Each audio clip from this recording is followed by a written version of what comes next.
Hello my dear junior advocate friends, आप लोगों को एक बहुत अच्छी रूलिंग के बारे में बता रहा हूं। 2022 SCC online SC 1570 commander Amit Kumar Sharma versus Union of India, civil appeal number 841 to 843 of 2022, decided on 20th of October 2022। इसमें परमानेंट कमीशन बहुत से ऑफिसर्स को आर्मी में, नेवी में नहीं मिला। उन्होंने अपने refusal to grant permanent commission, आप लोग को मालूम है 5 साल 10 साल का शॉर्ट सर्विस का होता है, उसके बाद परमानेंट कमीशन मिलता है। परमानेंट कमीशन में कुछ नॉर्म्स होते हैं जो उन्होंने फॉलो किए या नहीं किए, इस प्रकार की चुनौती देते हुए आर्म्ड फोर्स ट्रिब्यूनल में यह प्रकरण प्रस्तुत हुआ। आर्म्ड फोर्स ट्रिब्यूनल के सामने सरकार ने सारा मटेरियल, उनका किस प्रकार उन्होंने निर्णय लिया कि फलां ऑफिसर को परमानेंट कमीशन देना है, फलां कैंडिडेट को नहीं देना, ये उन्होंने एक सील्ड कवर में आर्म्ड फोर्स ट्रिब्यूनल के समक्ष प्रस्तुत किया। आर्म्ड फोर्स ट्रिब्यूनल ने उसका सूक्ष्म निरीक्षण कर इस निर्णय पर पहुंचे कि निर्णय एकदम सही है और उनकी याचिका खारिज कर दी। याचिकाकर्ता सुप्रीम कोर्ट में गए। सुप्रीम कोर्ट ने आर्म्ड फोर्स ट्रिब्यूनल की याचिका के निर्णय को पलटते हुए मैटर को वापस रिमांड कर दिया। इसमें एक बहुत इंपॉर्टेंट सेंटेंस है। सुप्रीम कोर्ट ने यह नहीं बोला निर्णय गलत है, सही है, परंतु देखिए लास्ट सेंटेंस में पढ़ता हूं। We are conscious of the fact that the armed force tribunal carried out a painstaking exercise while disposing of the OAs, but there has been a clear breach of the principles of natural justice. We are of the considered opinion that the AFT should be directed to reconsider the entire matter.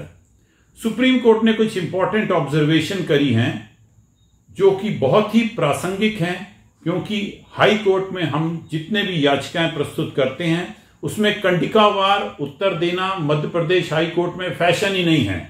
अदालत आए दिन एडमॉनिश करती है respondents को कि para-wise comments दीजिए, para-wise reply दीजिए, नहीं देते। तो ये डॉक्टर वाई चंद्रचूड़ और जस्टिस हीमा कोहली की बहुत अच्छी जजमेंट है जो हमें काम आएगी अमित कुमार शर्मा की। इसमें एक इंपॉर्टेंट सेंटेंस है जो मैं आपको बताना चाहता हूं, जिसका आप भरपूर उपयोग करें सर्विस मैटर के वकील और उसके अपने पार्टी को अनुतोष दिलाएं।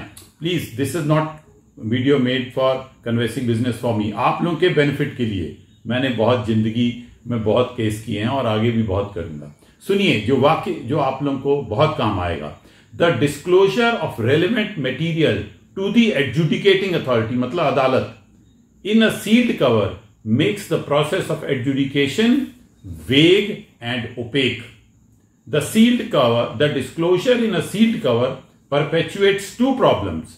Firstly, it denies the aggrieved party the legal right to effectively challenge an order, since the adjudication of issues has proceeded on the basis of unshared material provided in a sealed cover.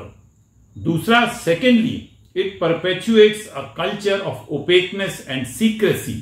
It bestows absolute power in the hands of the adjudicating authority.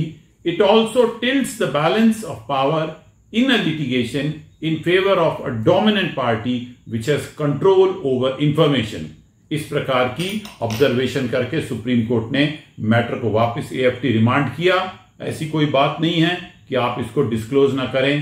तो मेरा सभी याचिकाकर्ता जितने petitioners के council हैं उनको यह सलाह देता हूं कि इंसिस्ट कि गवर्नमेंट पैरावाइज रिमार्क्स दे, सारे फैक्ट्स डिस्क्लोज करे। मेरे को प्रमोशन क्यों नहीं मिला, मेरे को परमानेंट कमीशन क्यों नहीं मिला, मेरे को फला बेनिफिट क्यों नहीं मिला, हर बात का जवाब लिखित में गवर्नमेंट से मांगिए।